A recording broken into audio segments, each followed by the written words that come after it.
Pria itu menarik gadis yang lewat ke gang sepi.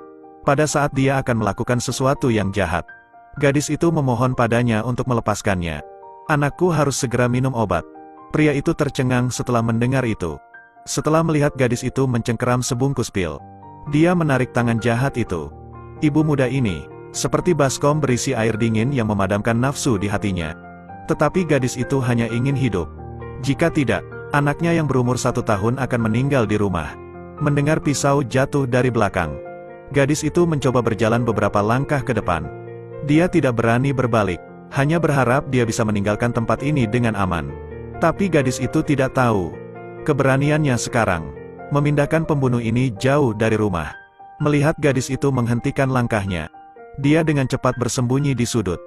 Jika identitasnya terungkap, orang-orang di organisasi pasti tidak akan memaafkannya. "Terima kasih." Pria itu gemetar lagi. Tidak ada yang mengucapkan terima kasih padanya selama bertahun-tahun. Pada saat itu, dia sedikit enggan pada gadis ini. Setengah tahun kemudian, gadis itu melihat lukisan aneh di taman. Karakter ini sepertinya tidak memiliki mata.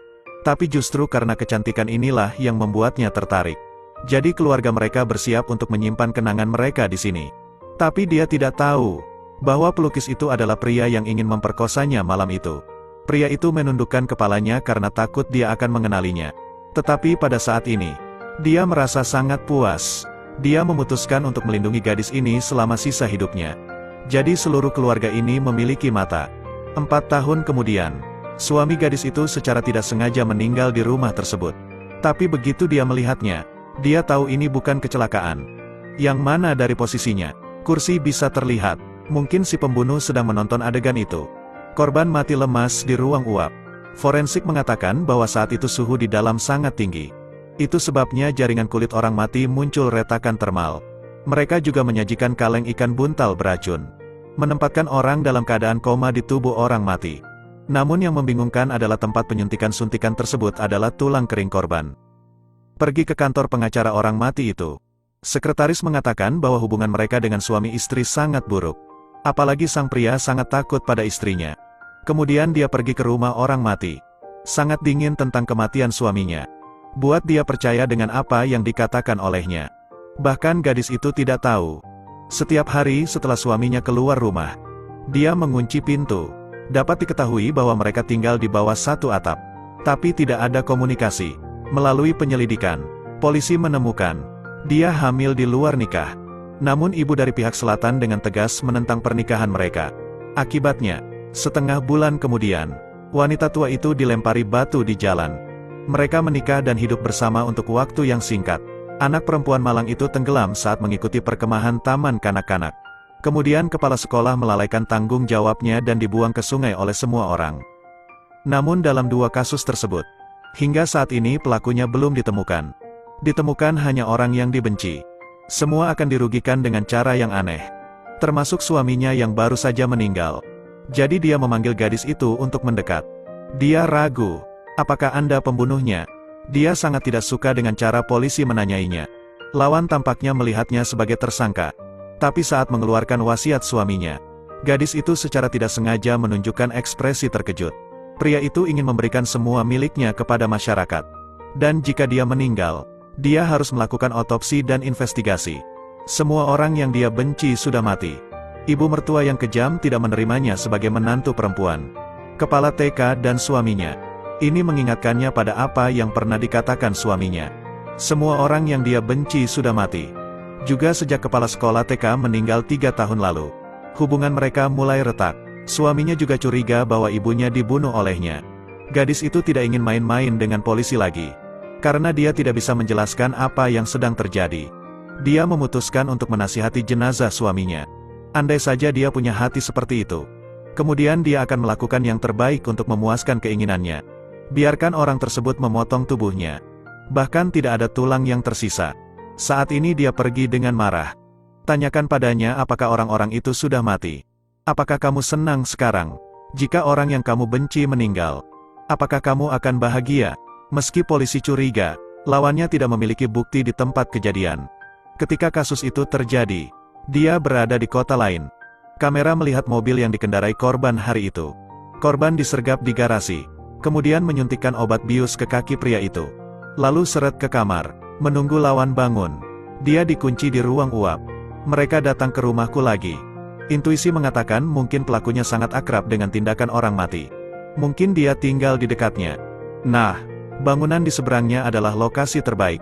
Saat ini lukisan yang ditemukan di sini dari pengerjaan artistik dapat dilihat. Sangat mirip dengan gambar di rumah. Tetapi gambar di depan mata tampaknya adalah seorang wanita. Ini membuktikan selalu ada seseorang yang mengikuti dokumentasi vendor. Polisi menyelidiki seorang tersangka, yaitu anggota organisasi pembunuhan di Asia Tenggara. Tapi mereka masih tidak berpikir begitu. Apa motif pembunuhannya? Kembali ke tempat tinggal tersangka. Dia menemukan buku bergambar yang berhubungan dengan artis ini sangat aneh. Jika dia tidak dapat memahami perasaan batin orang lain, dia tidak akan menarik mata orang itu keluar. Dan satu-satunya orang yang menarik perhatiannya adalah istrinya, yang merupakan paman botak yang menerima kecerdasan saat ini.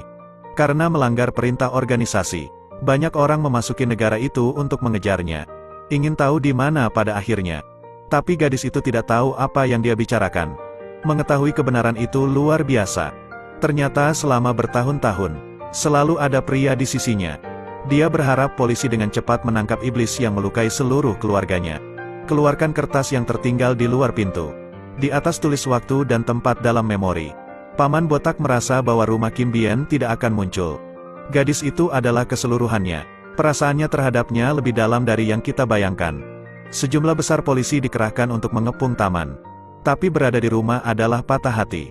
Lihatlah kebahagiaan yang dulu menjadi miliknya. Tiba-tiba teringat sesuatu. Kemudian ambil foto tersangka. Tempat dalam ingatan itu mungkin hanya tentang malam 5 tahun lalu. Jadi dia pergi keluar rumah sendirian.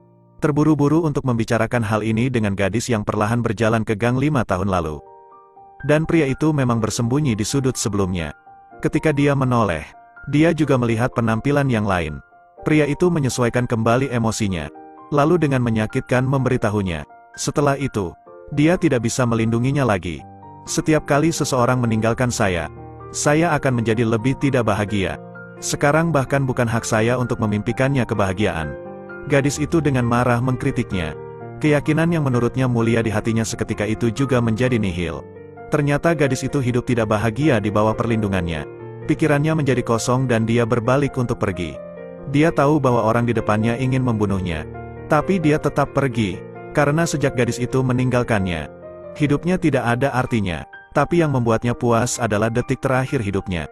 Dia diizinkan untuk bernapas di bawah mata gadis yang dicintainya. Lari untuk menangkap si pembunuh. Dalam pertarungan, si pembunuh memberitahunya bahwa orang-orang seperti rumah Kim Bien tidak memahami kehidupan. Tentu saja, saya juga tidak mengerti cinta. Setiap kali dia melihat wanita menderita, dia juga akan menderita. Kekurangan kepribadian buat dia berpikir dia bisa menggunakan caranya untuk membawa kebahagiaan bagi orang lain. Tapi gadis itu tidak pernah memaafkannya. Dia akan selamanya membenci pria yang menghancurkan hidupnya.